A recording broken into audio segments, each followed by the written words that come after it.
Hello दोस्तों, कैसे आप सब लोग। मैं दीपक एक बार फिर से आप लोगों का स्वागत करता हूं अपने यूट्यूब चैनल सक्सेस अलार्म पर। दोस्तों, हम क्वेश्चंस कर रहे थे। 78 क्वेश्चन कर लिए अपन लोगों ने। 79 से लेकर के आज 126 तक करेंगे, ठीक है। तो चलिए शुरू करते हैं। शुरू करने से पहले मैं आप लोगों से रिक्वेस्ट करना चाहूँगा कि अभी तक आप लोगों ने हमारे चैनल को सब्सक्राइब नहीं किया है तो चैनल को सब्सक्राइब कर लीजिए ताकि आने वाली वीडियोज़ की नोटिफिकेशन आप लोगों को मिल सके। चलिए शुरू करते हैं 79 नंबर का क्वेश्चन। दोस्तों, अपना टेलीग्राम चैनल भी है, जाके उससे ज्वाइन कर लीजिए। टेलीग्राम चैनल का नाम है, जो अपना यूट्यूब चैनल का नाम है सक्सेस अलार्म, वही वहाँ पर चैनल का नाम आप लोग जाकर के सर्च कर लीजिएगा, आप लोगों को टेलीग्राम चैनल मिल जाएगा, ठीक है। तो 79 नंबर का क्वेश्चन है कि निम्नलिखित में से कौन सी चट्टानें अपशल्कन के लिए सबसे अधिक व्यक्तिपरक है। अपशल्कन, अपशल्कन की बात हो रही है। भौतिक अपक्ष है। अपशल्कन क्या होता है? भौतिक अपक्ष होता है। इसमें चट्टानें प्याज की तरह परत दर परत उतरती है, अपक्षयित होती है, ठीक है। तो अपक्ष के लिए, इस प्रकार के अपक्ष के लिए अपशल्कन या एक्सफोलिएशन भी कह सकते हैं। इस प्रकार के अपशल्कन के लिए आप लोग बताइए कि कौन सी चट्टानें ज़्यादा सब्जेक्टिव होती है। तो ग्रेनाइट प्रकार की चट्टानें इस प्रकार के अपशल्कन के लिए ज़्यादा सब्जेक्टिव होती है। तो 79 का राइट आंसर क्या होगा? ऑप्शन नंबर बी हो जाएगा, option number B. Question number 80 देखते हैं। क्वेश्चन नंबर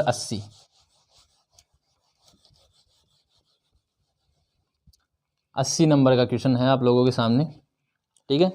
खेतों और इमारतों की सीमाओं का सीमांकन करके भू संपत्ति का स्वामित्व दिया जाता है, कौन से मानचित्र के द्वारा दर्शाया जाता है? तो भू स्वामित्व दर्शाया जाता है भूकर मानचित्र के द्वारा, भूकर मानचित्र के द्वारा, या इसे कह सकते हैं अपन लोग भू संपत्ति मानचित्र या कैडेस्ट्रल मैप, कैडेस्ट्रल मैप, ठीक है। ये एक वृहद मापनी का मानचित्र है। कैडेस्ट्रल मैप एक वृहद मापनी का मानचित्र है। किस प्रकार का मानचित्र है? वृहद मापनी का मानचित्र, ठीक है। तो याद रखिएगा, भू संपत्ति के लिए स्वामित्व कौन से मैप में दिया जाता है? वो दिया जाता है भूकर मैप में। तो 80 का जो राइट आंसर होगा option number C right answer हो जाएगा। क्वेश्चन नंबर 81 देखिए। क्वेश्चन नंबर 81, क्वेश्चन नंबर 81 है कि भूमध्य रेखा की लंबाई लगभग 40,000 किलोमीटर है। कितनी दे रखी है? 40,000 किलोमीटर दे रखी है लगभग, ठीक है। और यहाँ पर जो घूर्णन गति है, घूर्णन गति वो कितनी दे रखी है? 1700 किलोमीटर प्रति घंटे की रफ्तार दे रखी है, ठीक है। तो पूछा गया है कि घूर्णन का वेग ध्रुवों पर कितना होगा। ध्रुवों पर जो वेग होता है घूर्णन का, याद रखना है कैसा होता है? शून्य होता है। कैसा होता है? शून्य होता है। इसीलिए 81 का राइट आंसर हो जाएगा option number A right answer हो जाएगा, शून्य। क्वेश्चन नंबर 82 देखिए।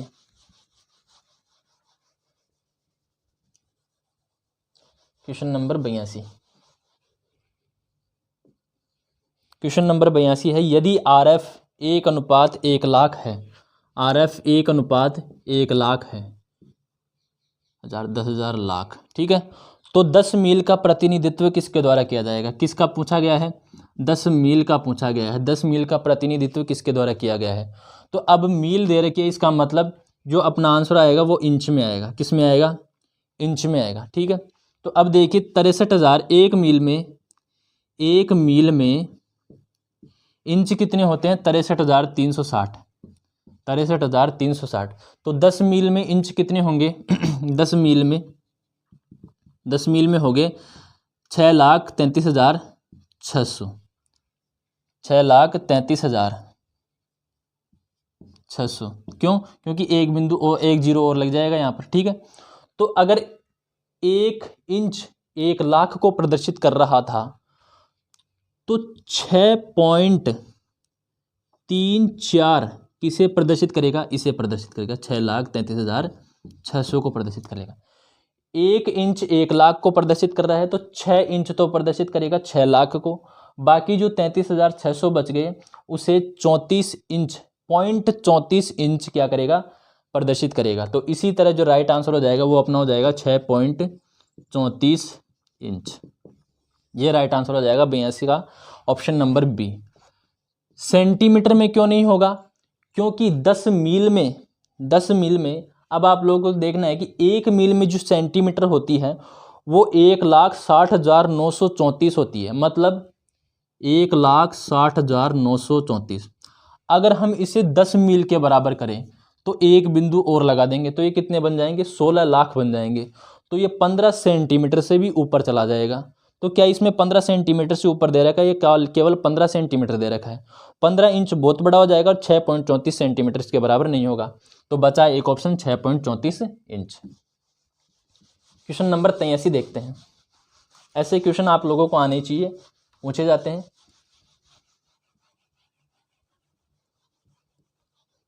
क्वेश्चन नंबर 83, ऋतुओं के परिवर्तन के लिए निम्नलिखित में से कौन से कारक उत्तरदायी हैं। कारक दे रखे हैं कि पृथ्वी का चुंबकीय स्वभाव, जिसका उत्तरी व दक्षिणी ध्रुव पृथ्वी के भौगोलिक ध्रुवों पर अधिक है।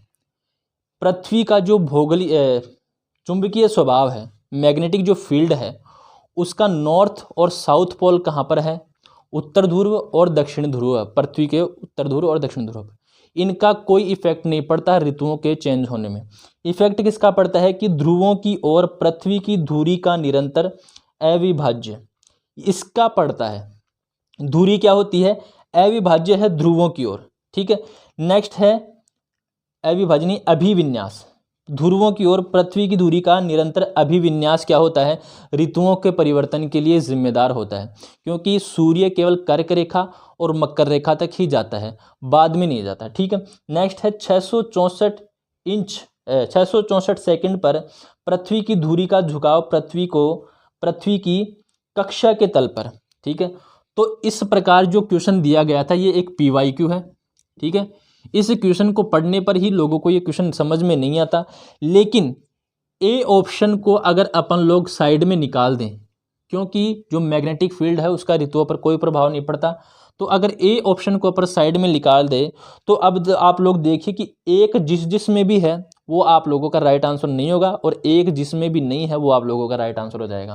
तो 2 व 3 जो कथन है वो आप लोगों के राइट हो जाएंगे। इसका मतलब ऑप्शन नंबर बी आप लोगों का राइट आंसर हो जाएगा, ठीक है। क्वेश्चन नंबर 84 देखिए।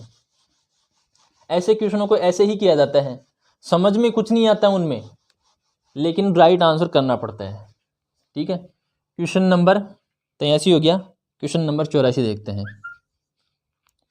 जन्म मृत्यु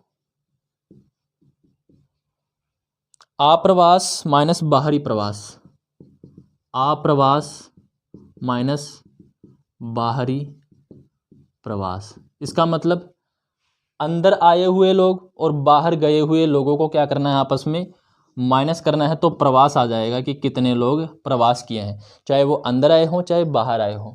और नेक्स्ट क्या है, जन्म और मृत्यु।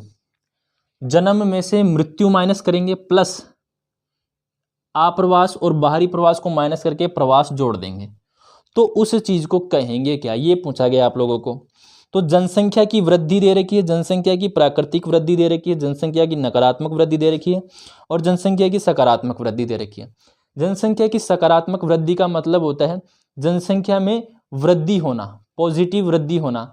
जैसे मान लो 10 थे पहले लेकिन अब 15 हो गए तो सकारात्मक हो गई, ठीक है।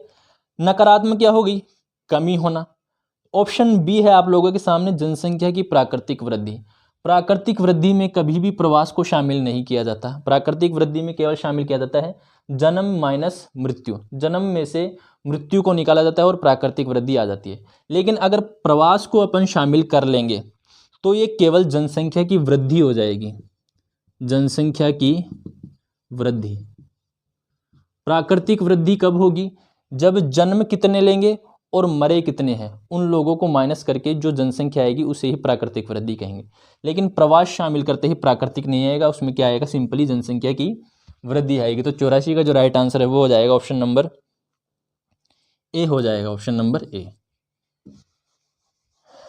Question number 85।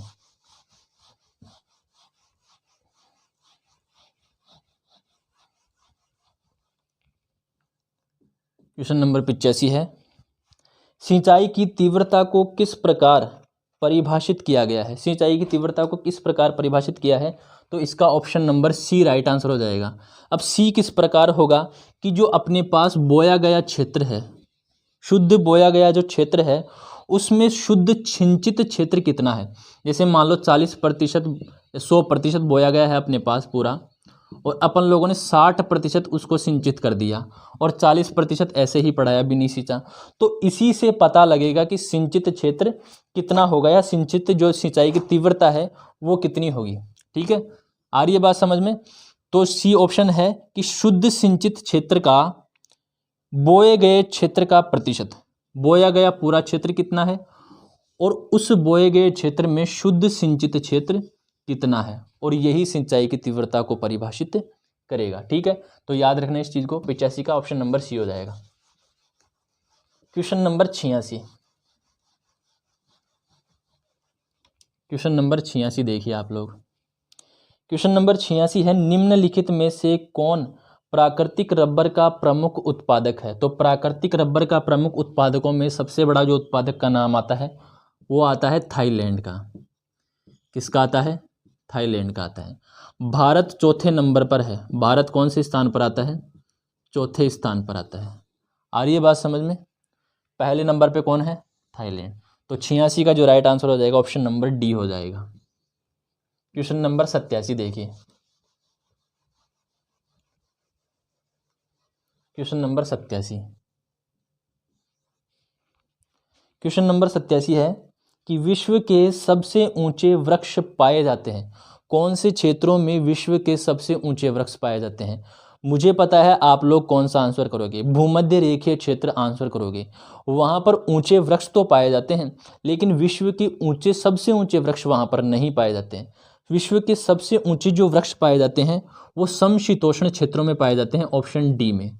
समशीतोष्ण जो प्रदेश हैं वो भी कौन से? वर्षा वाले समशीतोष्ण प्रदेश, जहां पर वर्षा ज्यादा होती है वहां पर जो सर्वाधिक लंबे सर्वाधिक ऊंचे वृक्ष पाए जाते हैं। भूमध्य रेखा पर भी वृक्ष पाए जाते हैं, लेकिन उनकी ऊंचाई उतनी नहीं होती। सबसे ज्यादा कैनोपी पाई जाती है वहां पर, मतलब वृक्षों का आवरण ज्यादा होता है, ऊपर का जो छत होती है उनकी वो ज्यादा होती है। ठीक है, आ रही है बात समझ में। तो सबसे ज्यादा वृक्ष आवरण जो मिलता है, कैनोपी का आवरण जो मिलता है वो भूमध्य रेखीय क्षेत्रों में मिलता है। सबसे ऊंचे वृक्ष पाए जाते हैं टेम्परेट रीजन में, या कह सकते हैं समशीतोष्ण वर्षा वनों में पाए जाते हैं, जहां पर वर्षा होती है। ठीक है, तो 87 का ऑप्शन नंबर डी हो गया। उम्मीद करता हूं आप लोग समझ रहे होंगे इस चीज को। ठीक है, क्वेश्चन नंबर 88 देखिए। क्वेश्चन नंबर 88 है आप लोगों के सामने। छोटे आकार का खेत, उच्च उत्पादकता, कम प्रति व्यक्ति उत्पादन, कौन से क्षेत्रों की कौन सी विधि की विशेषता है, आप लोगों को बताना है। ठीक है, छोटा तो खेत है, इसका मतलब जनसंख्या ज़्यादा होगी, उच्च उत्पादकता होगी। ठीक है, और है कम प्रति व्यक्ति उत्पादन, यानी कि जनसंख्या ज़्यादा होगी, उत्पादन अधिक होगा, उच्च उत्पादकता होगी। उत्पादकता तो इसकी क्या है? उच्च है, लेकिन आकार क्या है खेत का? कम है। इसका मतलब जो प्रति व्यक्ति उत्पादन है वो कम होगा। प्रति व्यक्ति उत्पादन क्यों होगा कम? जैसे मान लो 1000 लोग हैं एक जगह पर, ठीक है, और दूसरी जगह पर उतने ही 1000 लोग हैं। एक जगह पर जो जमीन है वो 100 गज है, ठीक है, और एक जगह पर जमीन 10 गज है। इस 100 गज जमीन में उत्पादन हो रहा है 10 किलो गेहूं हो रहा है, ठीक है, और इसी में ये जो 100 किलो गेहूं है यहाँ पर, ठीक है, ये 100 गज जमीन है, इसमें 10 किलो उत्पादन हो रहा है, मतलब इसका 10% हो रहा है। तो इस यहाँ पर भी इस जमीन पर कितना होगा? 10% होगा। ठीक है, तो 10% कितना होगा? 1 किलो। तो जो यहाँ की उत्पादकता है प्रति व्यक्ति, वो इस प्रति व्यक्ति की उत्पादकता से ज़्यादा है। मतलब यहाँ पर प्रति व्यक्ति उत्पादन कम होगा। क्यों होगा? क्योंकि जनसंख्या ज़्यादा है। जनसंख्या ज़्यादा के होने के कारण ही प्रति व्यक्ति उत्पादकता कम होगी। प्रति व्यक्ति उत्पादकता कम क्यों होगी? क्योंकि खेतों का आकार कम है। खेतों का आकार कम है। वैसे तो यहाँ की उत्पादकता उच्च है, लेकिन इसकी तुलना में यहाँ पर कम होगी। आ रही है बात समझ में? ठीक है, चलिए, तो 88 का जो राइट आंसर होगा वो हो जाएगा ऑप्शन नंबर ए हो जाएगा कि ऐसे जो क्षेत्र होंगे वहाँ पर कृषि किस प्रकार की जाएगी? गहन कृषि की जाएगी। कृषि की गहन विधि, सघन विधि यूज की जाएगी। जैसे अपना भारत देख लो, भारत में जनसंख्या क्या है?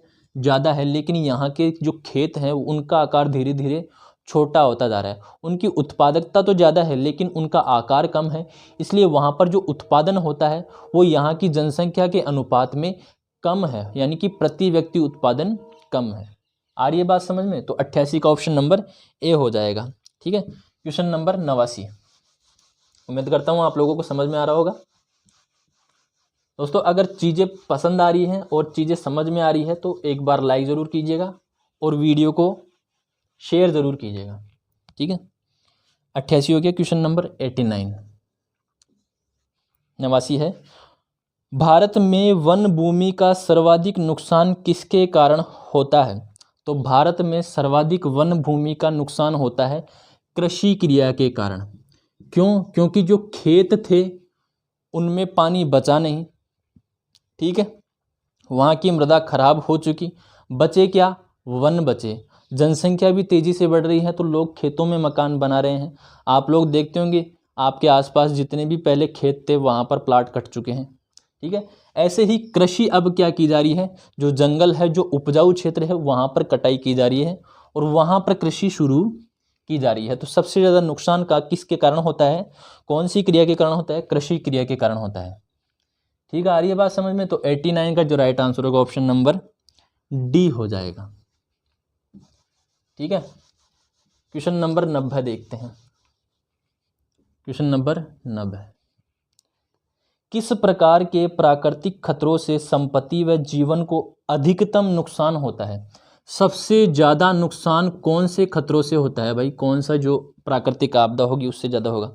तो सबसे ज़्यादा जो नुकसान होता है वो जियोलॉजिकल जो भी हैं डिज़ास्टर्स, आपदाएं, ठीक है, वो जितनी भी आती हैं उनसे ज़्यादा नुकसान होता है। जैसे मान लो अगर कहीं पर 10 करोड़ लोग रह रहे हैं और वहाँ पर थोड़ा सा जोर लगा करके थोड़ा सा 8 के ऊपर 8.5 रिक्टर स्केल पर भूकंप आ गया तो क्या होगा? वहाँ पर नुकसान ज़्यादा होगा। आ रही है बात समझ में? बाढ़ से जियोलॉजिकल जो क्या बोलते हैं हाइड्रोलॉजिकल जो आपदा है उससे केवल नुकसान जो तटीय इलाके हैं वहीं पर होगा, लेकिन जो जियोलॉजिकल जो भूवैज्ञानिक जो आपदा हैं उनसे लगभग सैकड़ों किलोमीटर तक वो चीज़ें प्रभावित होती है और नुकसान ज़्यादा होता है। ठीक है। जैसे मान लो लैंडस्लाइड ले लो, लैंडस्लाइड हुई और पूरा का पूरा जो उसके नीचे जो गांव था वो सारा साफ हो गया। मतलब नुकसान सबसे ज़्यादा किससे होता है? जियोलॉजिकल जो आपदाएं होती है, भूवैज्ञानिक जो आपदाएं होती है उनसे ज़्यादा नुकसान होता है संपत्ति और जीवन का। तो 90 का जो राइट आंसर होगा वो हो जाएगा ऑप्शन नंबर सी हो जाएगा। क्वेश्चन नंबर 91, क्वेश्चन नंबर 91 देखिए। क्वेश्चन नंबर 91 है, निम्नलिखित में से किस क्षेत्र में बोरवेल व नहरों को आसानी से खोदा जा सकता है? बोरवेल व नहरों को आसानी से कहाँ खोदा जा सकता है? जहाँ पर पहली बात तो पानी हो, ठीक है, और दूसरी बात जहाँ पर जलोढ़ मृदा हो, सॉफ्ट मृदा हो, ताकि आसानी से खोदा जा सके।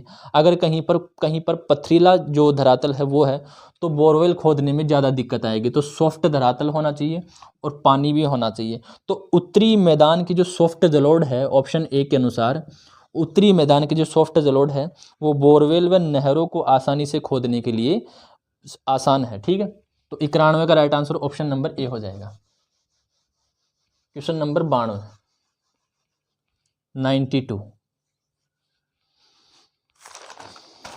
92 है कि भारत की प्रथम पंचवर्षीय योजना का मूल उद्देश्य क्या था?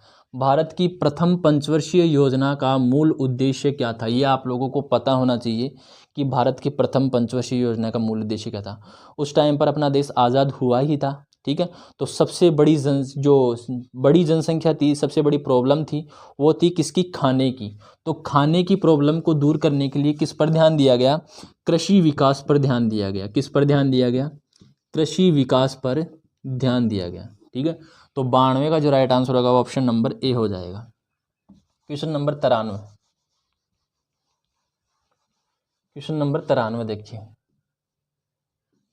क्वेश्चन नंबर 93 है आप लोगों के सामने कि बहुस्तरीय नियोजन का अर्थ क्या होता है? बहुस्तरीय स्तरीय नियोजन, multi level planning, multi level,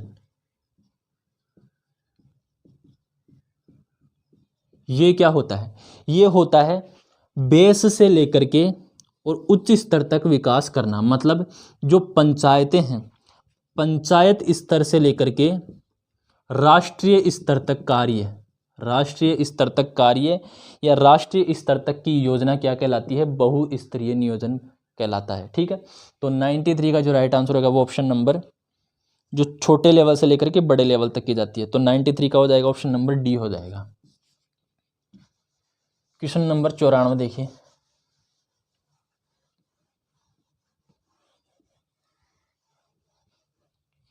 question number 94 है, निम्नलिखित में से कौन सा टोर्नेडो से संबंधित नहीं है? टोर्नेडो, टोर्नेडो देखा होगा आप लोगों ने, एक फनल शेप होती है ऐसे, ठीक है, ऐसे होती है फनल शेप, कीप आकार, ठीक है, धरातल से लगा हुआ रहता है। ठीक है, तो कोल्ड फ्रंट होता है, स्क्वायर लाइन होती है। ठीक है, तो ये तो कोल्ड फ्रंट हो गया, कोल्ड फ्रंट होगा तभी बनेगा। क्यों? क्योंकि जब दो तरह की ठंडी और गर्म हवाएं आपस में मिलेगी तो एक दूसरे को टकराने की, एक दूसरे को हराने की वो कोशिश करेंगी कि मैं आगे निकल जाऊं, मैं आगे निकल जाऊं, तो किसका बन जाएगा? स्क्वायर लाइन बन जाएगी वहां पर, और किसका निर्माण होगा? ये टोर्नेडो का निर्माण होगा। तो पहली बात तो सही है। दूसरा है क्यूमुलोनिम्बस, जो बादल हैं वो बनते हैं। क्यूमुलोनिम्बस बादल बनेंगे ही, क्यों? क्योंकि क्यूमुलोनिम्बस बादल को ही टावरिंग क्लाउड कहते हैं, मतलब लंबवत बनते हैं। वो धरातल से थोड़ा सा ऊपर होकर के और ऊपर तक जाते हैं। ठीक है, तो ये भी बनेंगे। नेक्स्ट है उच्च लंबवत विस्तार। उच्च लंबवत विस्तार तो है ही, धरातल के टच होकर के आसमान तक जाता है ये। ठीक है, तो रहता तो क्षोभ मंडल में ही है, ऐसा नहीं कि अंतरिक्ष में चला गया। ठीक है, तो ये भी होता है। हवा की गति बाहर की ओर तेज होती है, ये गलत है, क्योंकि हवा की गति क्या होती है? अंदर की ओर तेज होती है। जैसे जैसे बाहर जाएंगे हवा की गति धीमी होती चली जाएगी, और अंदर केंद्र की ओर जाएंगे हवा की गति तेज होती चली जाएगी। इसीलिए जो आप लोगों का ऑप्शन नंबर डी है वो टोर्नेडो से संबंधित नहीं है। ठीक है, आ रही है बात समझ में? ठीक है, तो 94 का डी हो गया। मुझे आप लोग ये बताइए, टोर्नेडो की जो इंटेंसिटी है उसका मापन कौन से स्केल पे किया जाता है? आप लोग कमेंट करके ज़रूर बताइएगा कि टोर्नेडो की जो इंटेंसिटी है वो कौन से स्केल पर की जाती है और किस बेसिस पर की जाती है, उसका आधार क्या है? कमेंट करके ज़रूर बताइएगा। ठीक है, देखते हैं आप लोग कितना पढ़ते हो। क्वेश्चन नंबर 95, इसमें दे रखा है एक 4 ऑप्शन है आप लोगों के पास, और 4 ऑप्शन में प्लान दे रखे हैं, प्रोग्राम दे रखे हैं आप लोगों को। तो और प्रोग्राम की विशेषता आप लोगों को क्वेश्चन में दी गई है, और एक विशेषता के आधार पर आप लोगों को बताना है कि इन ऑप्शंस में से कौन सा प्लान सही होगा इस विशेषता के अनुसार।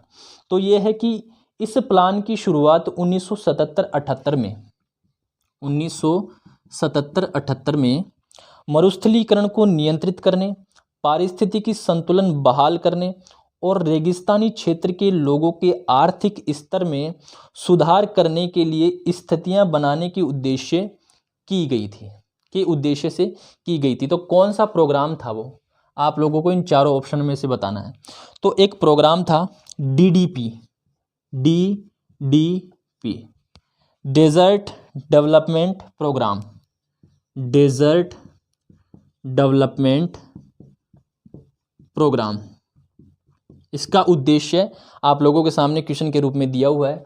तो 95 का जो राइट आंसर होगा ऑप्शन नंबर बी हो जाएगा। कब की गई थी शुरुआत? 1977 से 78 में, क्वेश्चन में दिया हुआ है। ठीक है, क्वेश्चन नंबर 95 हो गया, ऑप्शन नंबर बी हो गया। क्वेश्चन नंबर 96 देखते हैं। क्वेश्चन नंबर 96 है, पारिस्थितिकी विकास, इको डेवलपमेंट से आप लोग क्या समझते हैं? ये मैंने आप लोगों को कम्युनिटी टैब में भी पूछा था कि इसका जो राइट आंसर वो क्या होगा।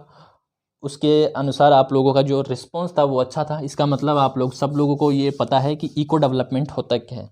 तो इको डेवलपमेंट जो होता है वो जैविक और अजैविक जो भी घटक है पर्यावरण के, उनके बीच संतुलन स्थापित करना ही क्या कहलाता है? इको डेवलपमेंट कहलाता है। तो 96 का जो राइट आंसर होगा ऑप्शन नंबर सी हो जाएगा। ठीक है, ऑप्शन क्या हो जाएगा? सी हो जाएगा। क्वेश्चन नंबर 97 देखिए, क्वेश्चन नंबर 97। क्वेश्चन नंबर 97 है, उद्योगों के प्रकार के साथ प्रदर्शित क्षेत्र का सही युग्म चुनना है। आप लोगों को मिलान कीजिए।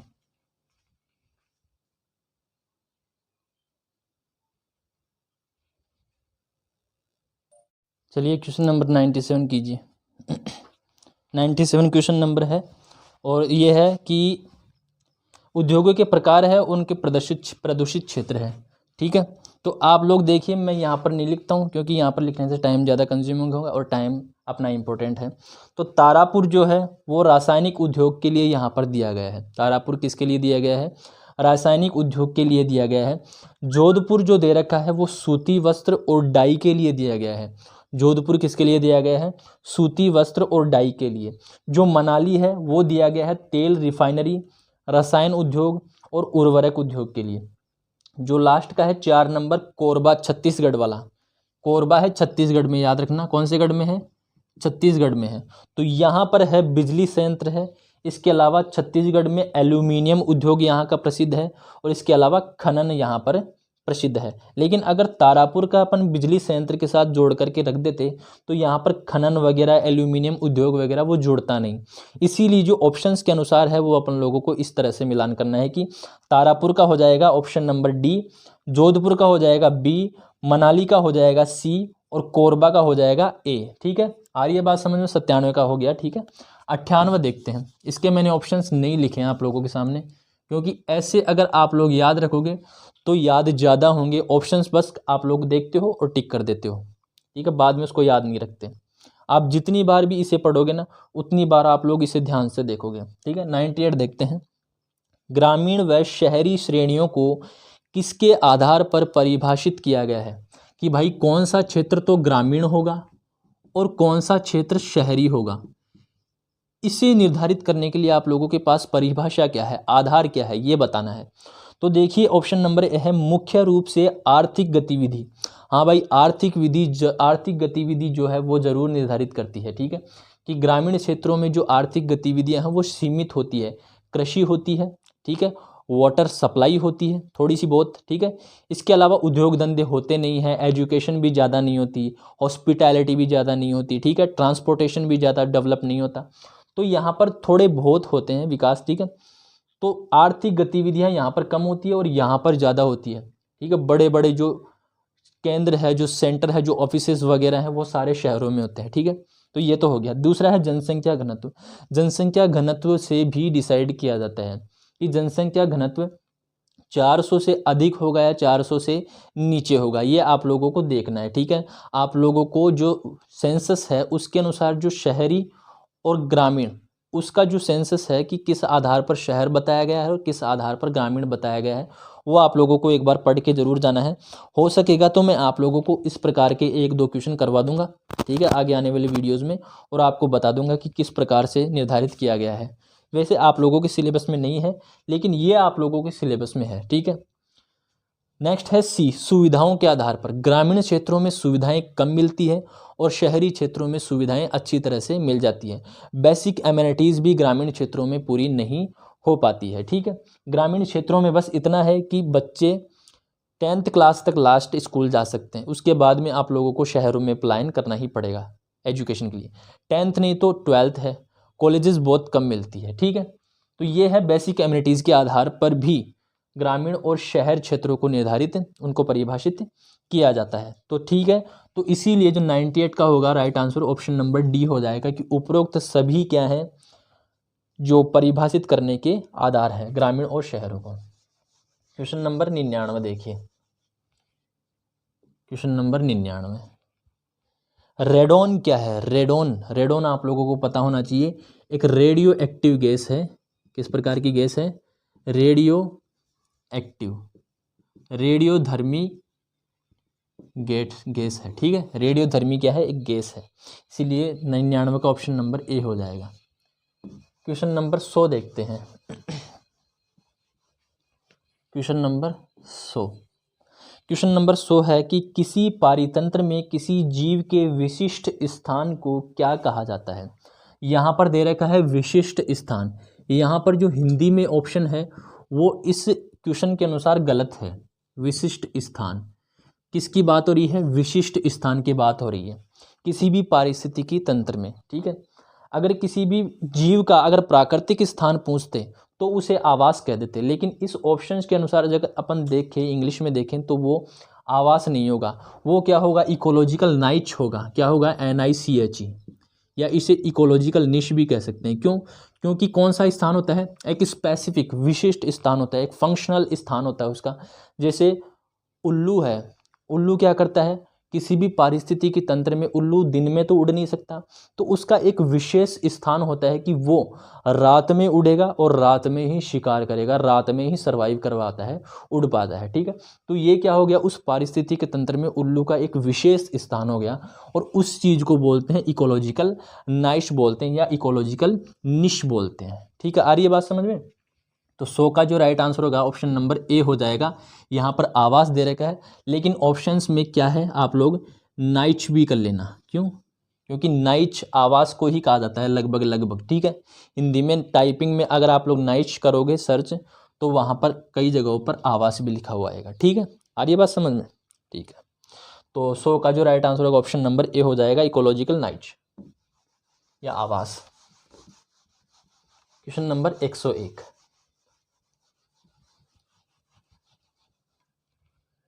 क्वेश्चन नंबर 101, अभिकेंद्रीय बल संकेत करते हैं। अभिकेंद्रीय बल क्या होते हैं? परिधि से केंद्र की ओर, परिधि से केंद्र की ओर क्या होते हैं? अभिकेंद्रीय बल कहलाते हैं। तो अभिकेंद्रीय बल यहाँ पर दे रखिए विकेंद्रीकरण। विकेंद्रीकरण क्या होता है? बाहर की ओर जाना, मतलब केंद्र से बाहर। ठीक है, इसके अलावा परिधीय विकास, मतलब जो पेरिफेरल एरियाज हैं उनका विकास। क्षेत्रीय विकास, एक निश्चित क्षेत्र का विकास। लेकिन जो ऑप्शन नंबर ए है ध्रुवीकरण, इसका मतलब है अभिकेंद्र। अभिकेंद्र और ध्रुवीकरण को, पोलराइजेशन को एक तरह से आप लोग लिख सकते हो कि जितनी भी जो विकासशील चीज़ें हैं, जितनी भी जो आप लोगों की जो योजनाएं हैं, वो उस क्षेत्र में आकर के संगठित होती है और वहाँ पर विकास करती है। तो उस चीज़ को क्या बोलते हैं? पोलराइजेशन या ध्रुवीकरण बोलते हैं।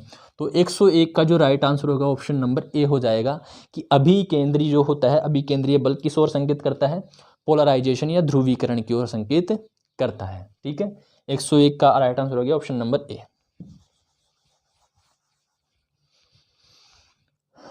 Question number 2।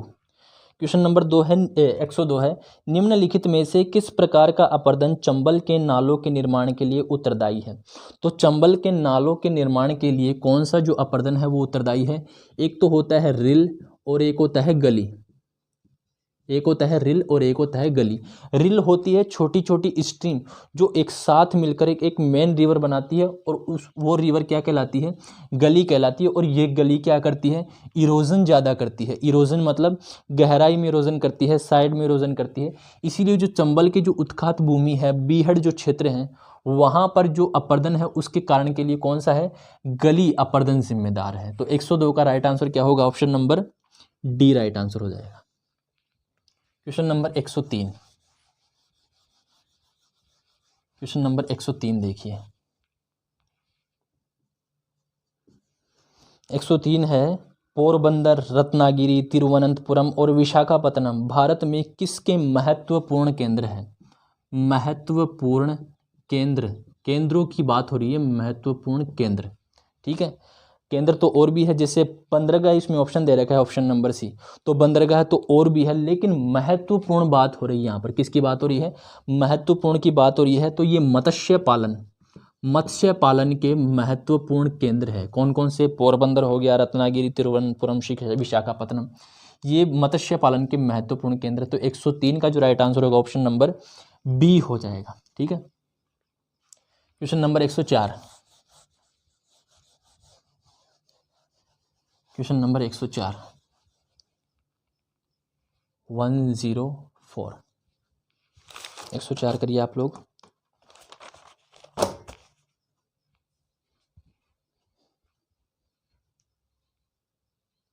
क्वेश्चन नंबर 104 है कि एकीकृत ग्रामीण विकास में शामिल है। तो एकीकृत ग्रामीण विकास में सबसे मेन जो चीज़ है वो है बुनियादी स्तर की, जो बुनियादी ज़रूरत की जो चीज़ें हैं उनको डेवलप करना, जैसे प्राइमरी स्कूल्स बनाना। ठीक है, पहली जो चीज़ें हैं एकीकृत जो है ना, प्राइमरी स्कूल बनाना, या फिर ऐसे कह सकते हैं PHCs, primary health care centre बनाना। ठीक है, ठीक है, तो ये क्या होती है, एकीकृत ग्रामीण विकास में शामिल होती है। ठीक है, वाटर सप्लाई बनाना। तो 104 का जो राइट आंसर होगा ऑप्शन नंबर ए हो जाएगा कि बुनियादी जरूरत दृष्टिकोण क्या है, एकीकृत ग्रामीण विकास में शामिल है। ठीक है, क्वेश्चन नंबर 105, क्वेश्चन नंबर 105, जनजातीय क्षेत्र विकास कार्यक्रम किन क्षेत्रों में लागू होते हैं? तो जनजातीय क्षेत्र विकास कार्यक्रम उन क्षेत्रों में लागू होते हैं जहां पर जनजातीय जो जनसंख्या होती है वो 50% से अधिक होती है। कितनी प्रतिशत से अधिक होनी चाहिए? 50, यानी कि उस इलाके में जो जनसंख्या है वहां पर जो जनसंख्या है, वहां पर जो जनजातीय जनसंख्या है वो उस जनसंख्या के मामले में 50% से अधिक होनी चाहिए। जैसे मान लो 100 लोग हैं कहीं पर, ठीक है, तो यहाँ पर 50 से जो ज़्यादा लोग हैं वो ST के होने चाहिए। ठीक है, जनजातीय होनी चाहिए। ठीक है, इसी आधार पर ये निर्धारित किया जाता है। तो 105 का जो राइट आंसर होगा ऑप्शन नंबर सी होगा। क्वेश्चन नंबर 106,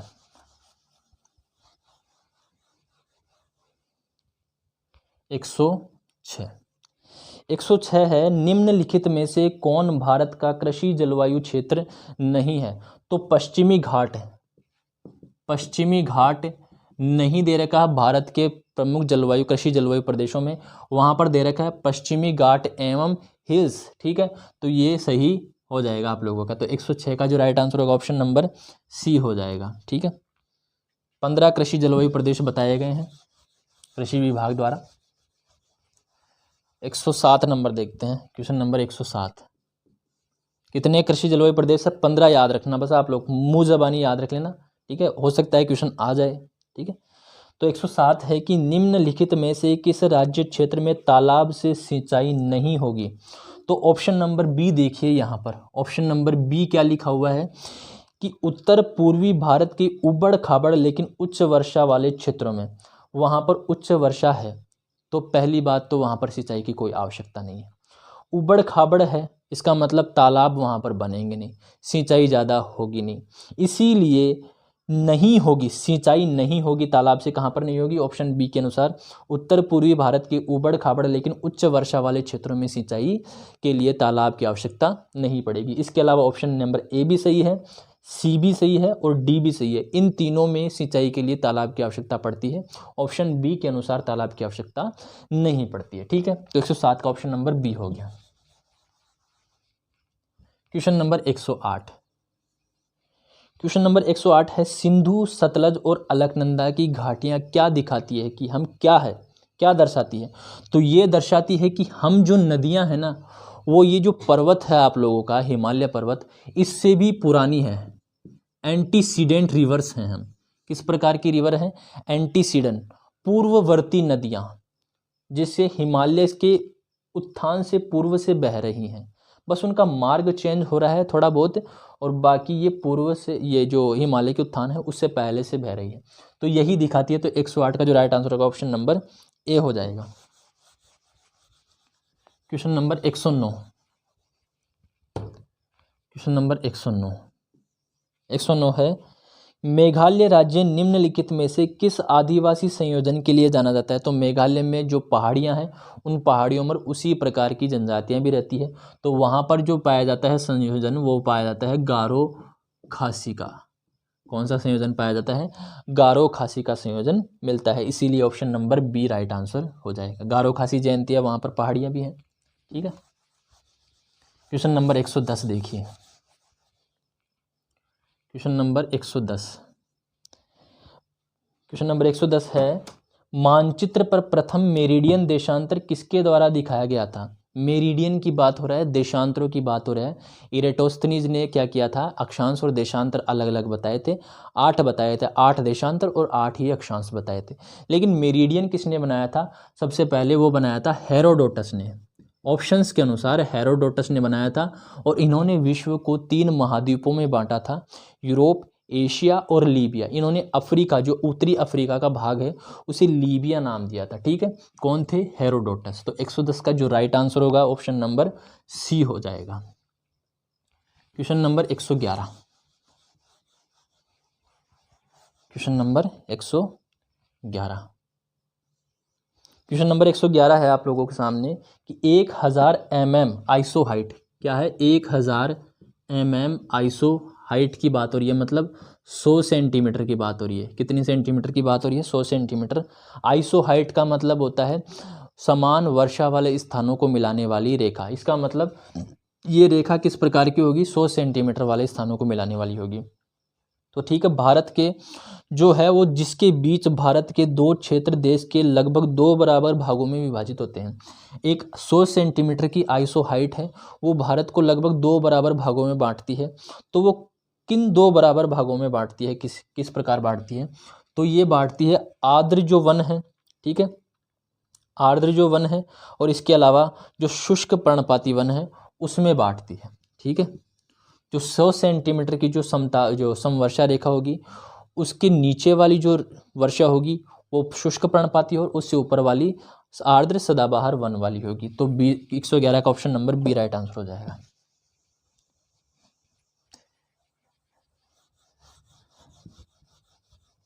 ठीक है, ये जिस एग्जाम में क्वेश्चन पूछा गया था उसमें इसका राइट आंसर सी माना गया था। क्या माना गया था? सी माना गया था। तो चावल तो आजकल सभी जगह होने लगे। ठीक है, सभी जगह तो नहीं कह सकते अपन लोग, लेकिन लगभग लगभग किए जाते हैं। जैसे उत्तर भारत में भी किए जाते हैं, अपने राजस्थान में भी किए जाते हैं। इसके अलावा राजस्थान के गंगानगर वगैरह है। ठीक है, इसके अलावा दक्षिण भारत में भी किए जाते हैं। तो ये कोई बेस नहीं है। तो इसके अनुसार जो राइट आंसर होगा ऑप्शन नंबर बी हो जाएगा। क्वेश्चन नंबर 112 देखिए। क्वेश्चन नंबर 112 है, निम्नलिखित वाक्यों को पढ़िए और बताइए कि उनमें से कौन सा सत्य है। ठीक है, तो वाक्य हैं आप लोगों के सामने। हॉट स्प्रिंग्स आमतौर पर ज्वालामुखी गतिविधि के क्षेत्र से जुड़े होते हैं। ठीक है, जहाँ पर ज्वालामुखी गतिविधियाँ एक्टिव रहेंगी वहाँ पर क्या निकलेंगे? गर्म जल के स्रोते निकलेंगे। ठीक है, गर्म पानी के झरने से निकलने वाले पानी में कई घुले हुए खनिज होते हैं। ठीक है, ये बात भी सही है, क्योंकि वो पानी कहाँ से आता है? वो ज्वालामुखी क्षेत्र से आता है। ठीक है, नेक्स्ट है, भारत में गर्म पानी के झरने आग्नेय और कायांतरी चट्टानों के क्षेत्रों में पाए जाते हैं। तो ये तीनों कथन क्या हो गए आप लोगों के? सही हो गए। इसलिए 112 का जो राइट आंसर होगा ऑप्शन नंबर डी हो जाएगा। क्वेश्चन नंबर 113 है आप लोगों के सामने। क्वेश्चन नंबर 113 है, उत्तर दक्षिण पूर्व पश्चिम 4 प्रमुख दिशाएं हैं, वे किसके रूप में जानी जाती है? ये क्वेश्चन मैं आप लोगों को करवा चुका हूँ जब मैंने आप लोगों को मापनी जो दिशा निर्धारण है, ठीक है, ये करवाए थे ना, उस टाइम पर ये क्वेश्चन करवाया था। लेकिन ये क्वेश्चन दूसरी तरीके से यहाँ पर पूछा गया आप लोगों को।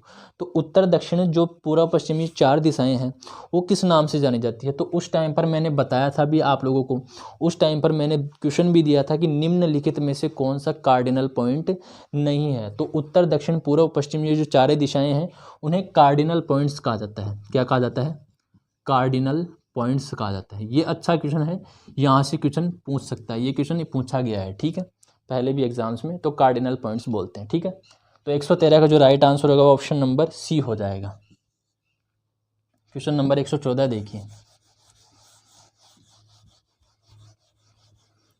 मैं उम्मीद करता हूँ आप लोगों ने वो वाली जो कार्डिनल पॉइंट्स वगैरह बताए थे मैंने, वो क्लास ली होगी। ठीक है, 2 क्वेश्चन करवाए थे मैंने इससे रिलेटेड शायद। 114 देखते हैं, क्वेश्चन नंबर 114 देखते हैं। कोहरा सूक्ष्म रूप से वातावरण से निलंबित पानी की छोटी बूंदें होती है, सबको पता है। ठीक है, वे तापमान के व्युत्क्रमण से जुड़े हुए हैं। 2 कथन आप लोगों के पास, पहला देखिए और दूसरा देखिए। किससे जुड़े हुए हैं? तापमान के व्युत्क्रमण से जुड़े हुए हैं। इसका मतलब आप लोगों ने कभी घाटियां देखी है, पर्वतों में गए हो, उन घाटियों में क्या रहता है? कोहरा रहता है। क्या रहता है? कोहरा रहता है। क्यों? क्योंकि वो कोहरे क्या होते हैं? सूक्ष्म कण होते हैं पानी के। ठीक है, और वो नीचे बैठते हैं, और वो किससे रिलेटेड होते हैं? तापमान के व्युत्क्रमण से जुड़े हुए होते हैं। क्यों? क्योंकि जब हवा घाटियों में ठंडी होती है तो वो नीचे चली जाती है, और वहाँ का जो घाटी है वो ठंडी हो जाएगी, और वहाँ का जो गर्म हवा होगी वो ऊपर आ जाएगी। तो अब जब अपन घाटियों पर ऊपर खड़े होकर के देखते हैं तो ऐसे लगता है कि बादल वहाँ पर नीचे तैर रहे हैं। तो ये दोनों आप लोगों के कथन सत्य हैं, और कथन 2 है वो 1 की व्याख्या भी कर रहा है। ठीक है, आ रही है बात समझ में? तो 114 का जो राइट आंसर होगा ऑप्शन नंबर ए हो जाएगा, कि 1 और 2 कथन दोनों सत्य हैं, और कथन 2 1 की व्याख्या भी कर रहा है। ठीक है, क्वेश्चन नंबर 114 हो गया। 115 देखते हैं। क्वेश्चन नंबर 115, 115 है आप लोगों के सामने कि निम्नलिखित में से किसके पास सबसे बड़ा कोरल गठन है। तो सबसे बड़ा कोरल गठन किसके पास है? तो सबसे बड़ा कोरल गठन है दक्षिणी प्रशांत महासागर के पास।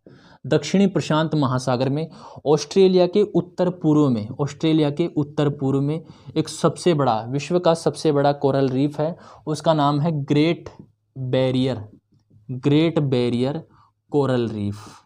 क्या है? Great barrier coral reef. तो कहाँ पर है? दक्षिण प्रशांत महासागर में, ऑस्ट्रेलिया के उत्तर पूर्वी जो किनारे हैं वहाँ पर है। ठीक है, तो 115 का जो राइट आंसर हो जाएगा ऑप्शन नंबर बी हो जाएगा। क्वेश्चन नंबर 116 देखिए।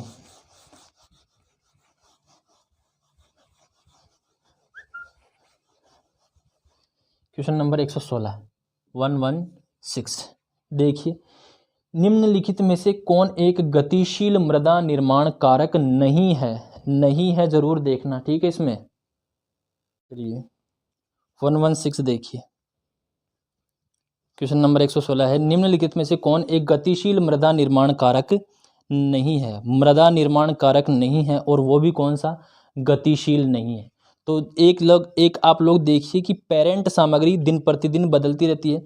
आज शाम को कुछ और पेरेंट सामग्री है, अगर कहीं से उड़ करके कोई पवन आ गई तो वहाँ पर मृदा का निर्माण अलग से हो जाएगा। ठीक है, इसके अलावा यहाँ पर अवसादी चट्टान है। ठीक है, अवसादी चट्टान की ऊपर की परत पर अलग पेरेंट मटेरियल है, उसकी नीचे की परत पर अलग पेरेंट मटेरियल है। तो पेरेंट मटेरियल क्या है? गतिशील रहता है। दूसरा है उच्चावच, ये भी बदलता रहता है। उच्चावच किस प्रकार से बदलेगा?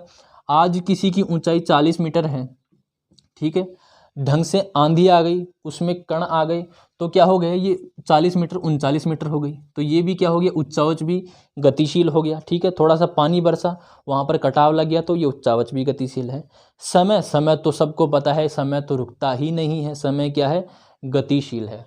और सबसे बड़ी बात है, जो गतिशील नहीं है, ये भी गतिशील है लेकिन ये उतनी गतिशील नहीं है, इसे हजारों लाखों वर्ष लग जाते हैं इसे बदलने में। हजारों नहीं, लाखों वर्ष मान लो आप लोग, हजारों लाखों वर्ष लग जाते हैं। कौन सा कारक है? वो जलवायु कारक है। तो जलवायु क्या है? मिट्टी निर्माण के लिए एक गतिशील कारक नहीं है। ठीक है, तो 116 का जो राइट आंसर होगा ऑप्शन नंबर ए हो जाएगा। क्वेश्चन नंबर 117 देखिए,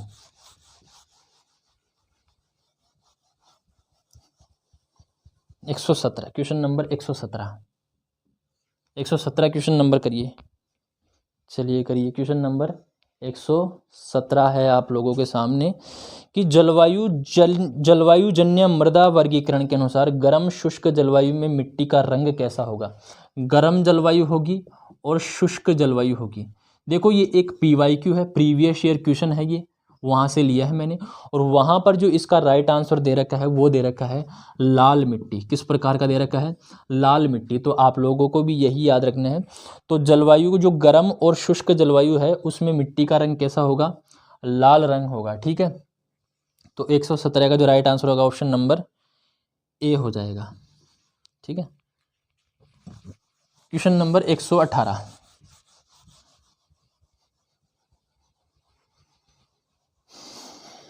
क्वेश्चन नंबर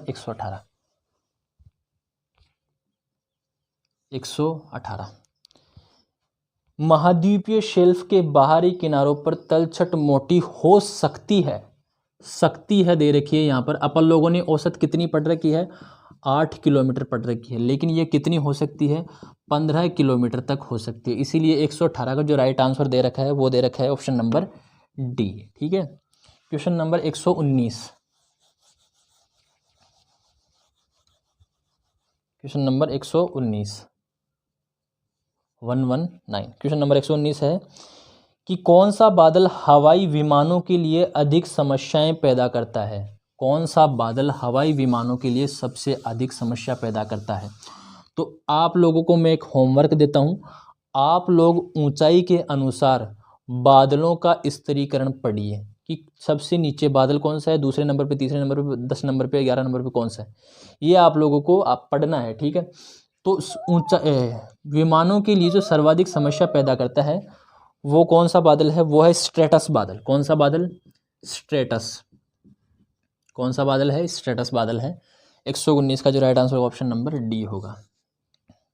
ये क्वेश्चन पूछे जाएंगे आप लोगों को, ध्यान रखना है, जो मैं बता रहा हूँ वो आप लोगों को पढ़ लेना है कि बादलों के आप लोगों को ऊंचाई के अनुसार आप लोगों को पढ़ लेना है कि सबसे नीचे वाला बादल कौन सा है, सबसे ऊंचाई वाला बादल कौन है, रुई के फोर की तरफ बादल कौन सा दिखाई देता है, बालों की तरह सिल्की कौन सा बादल दिखाई देता है। ठीक है, ये आप लोगों को पढ़ लेना है। 119 हो गया। 120 देखिए, 120, विश्व के निम्नलिखित में से कौन से तट विश्व के महत्वपूर्ण समुद्री मछली पकड़ने के मैदान हैं। तो आप लोगों को पता होना चाहिए, जो उत्तरी अटलांटिक क्षेत्र है वहाँ पर न्यू फाउंडलैंड के समीप कौन सा पाया जाता है, ग्रैंड बैंक पाया जाता है। यूरोप के पश्चिमी किनारों पर पाया जाता है डागर बैंक पाए जाते हैं। और ये दोनों बैंक क्या है, ये मछली उत्पादन के बड़े केंद्र हैं, मछली उत्पादन के बड़े केंद्र है। कौन से क्षेत्र में स्थित है, अटलांटिक महासागर के उत्तरी क्षेत्र में। इसका मतलब ऑप्शन नंबर ए देखिए इसमें आप लोग कि अटलांटिक महासागर है उसका पूर्वी क्षेत्र ग्रैंड बैंक वाला और पश्चिमी क्षेत्र डागर बैंक वाला ये सॉरी, पूर्वी बैंक डागर वाला और पश्चिमी क्षेत्र ग्रैंड बैंक वाला। ये सब ये क्या है, मछली पकड़ने के महत्वपूर्ण मैदान है। ठीक है, आ रही है बात समझ में। तो कौन सा हो गया, ऑप्शन नंबर ए हो गया, उत्तरी अटलांटिक का। ठीक है, दक्षिणी अटलांटिक भी दे रखा है, दक्षिणी अटलांटिक में नहीं है। कौन से अटलांटिक में है, उत्तरी अटलांटिक में। 120 का ऑप्शन नंबर ए हो गया। क्वेश्चन नंबर 121 देखेंगे अब।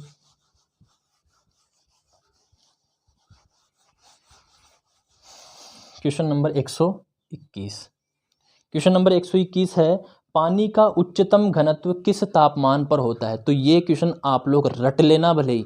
तो पानी का उच्चतम घनत्व होता है 4 डिग्री सेंटीग्रेड पर। कितने तापमान पर होता है, 4 डिग्री सेंटीग्रेड तापमान पर पानी का उच्चतम घनत्व होता है। ये नंबर आप लोग याद रखना, पानी का उच्चतम घनत्व 4 डिग्री सेंटीग्रेड। तो 121वें का जो right answer option number D होगा। क्वेश्चन नंबर 122 देखते हैं। क्वेश्चन नंबर 122, 122, निम्नलिखित में से कौन सी महासागरों की विशेषता नहीं है, महासागरों की विशेषता नहीं है। नहीं का चश्मा जरूर लगा करके जाना आप लोग। तो महासागरों की विशेषता कौन सी नहीं है, ग्रेटर वाष्पीकरण यानी कि ग्रेटर इवोपोरेशन भी वहाँ पर होता है, क्योंकि वो ओशन बॉडी है, वाटर है वहाँ पर, तो वो जो वहाँ पर वाष्पीकरण भी क्या होगा, ज़्यादा होगा। दूसरा है गतिशीलता व मिश्रण, पानी गतिशील होता है, कहीं पर गर्म पानी ठंडे पानी में मिक्स होता है, कहीं पर ठंडा पानी गर्म पानी में मिक्स होता है, तो ये भी बात है। इसके अलावा है ऑप्शन नंबर सी, कम विशिष्ट ऊष्मा। तो ये आप लोगों का ऑप्शन गलत हो गया। जो 122 का है ये महासागरों की विशेषता नहीं है।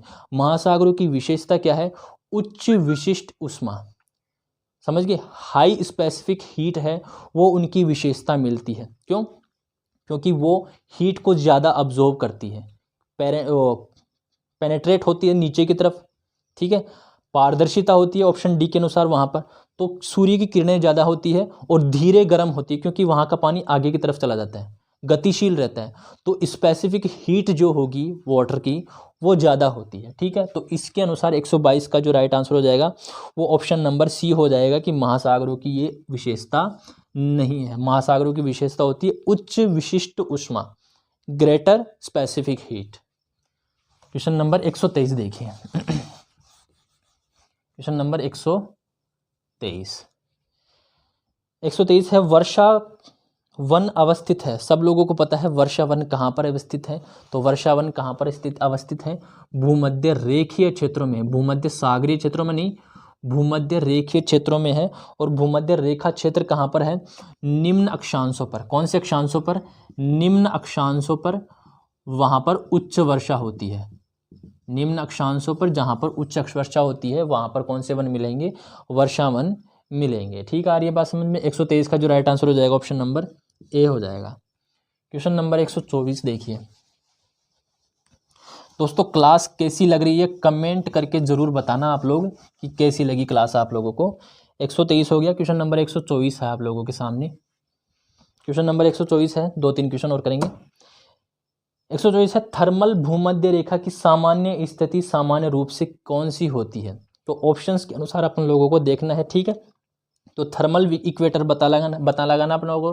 तो ऑप्शन बी के अनुसार अपना राइट आंसर हो जाएगा 5 डिग्री नॉर्थ क्या है, थर्मल इक्वेटर मानी जाती है। वैसे सविंद्र सिंह जी की बुक में जो है वो थर्मल इक्वेटर 20 डिग्री नॉर्थ में दे रखा है, लेकिन ऑप्शंस के अनुसार अपन क्या मानेंगे, 5 डिग्री नॉर्थ को भी क्या कहते हैं, थर्मल इक्वेटर कहा जाता है। क्योंकि जो 0 डिग्री है वहाँ पर तापमान ज़्यादा नहीं मिलता है। क्यों? क्योंकि वहाँ पर दोपहर बाद में बादल बन जाते हैं, इसलिए जो दोपहर बाद का जितना भी सूर्य तप है वो वहाँ पर प्राप्त नहीं होता है, वो बादलों से टकरा करके वापस चला जाता है। तो थर्मल इक्वेटर भूमध्य रेखा से थोड़ा उत्तर में मिलेगी। ठीक है, उत्तर में क्यों मिलेगी, दक्षिण में क्यों नहीं मिल सकती, क्योंकि उत्तरी गोलार्ध में धरातल अधिक है, और धरातल अधिक होने के कारण वहाँ पर जो तापमान है वो भी अधिक प्राप्त करेगा। ठीक है, आ रही है बात समझ में, तापमान ज़्यादा होगा। तो 124 का जो राइट आंसर होगा ऑप्शन नंबर बी हो जाएगा। क्वेश्चन नंबर 125, आप लोगों को ऑप्शन में कोई एक ही मिलेगा, या तो 20 डिग्री नॉर्थ मिलेगा या 5 डिग्री नॉर्थ मिलेगा। ठीक है, तो 5 डिग्री नॉर्थ आप लोगों को करके आना है। ठीक है, 124 हो गया। 125 देखते हैं, क्वेश्चन नंबर 125। क्वेश्चन नंबर 125 है, कश्मीर की घाटी में झेलम अभी भी अपनी युवावस्था में, ये एक PYQ है। क्या है? PYQ है। तो ये अपनी PYQ के अनुसार ही अपन लोग इसका राइट आंसर करेंगे। ठीक है, कश्मीर की घाटी में झेलम अभी भी अपनी युवावस्था में है, और ये है अभी भी मिएंडर्स का निर्माण कर रही है। आप लोग कमेंट करके मुझे बताइएगा कि मिएंडर्स का निर्माण नदी कौन सी अवस्था में करती है। ठीक है, तो ये कथन हो गया, असर्शन हो गया। ठीक है, रीज़न क्या दे रखा है कि झेलम नदी में बहाव कश्मीर की घाटी में पाए जाने वाले स्थानीय आधार स्तर के कारण होता है। वहाँ का जो बेस लेवल है उसके अनुसार ही झेलम नदी वहाँ पर निर्माण करती है। ये दे आप लोगों को बता रखा है।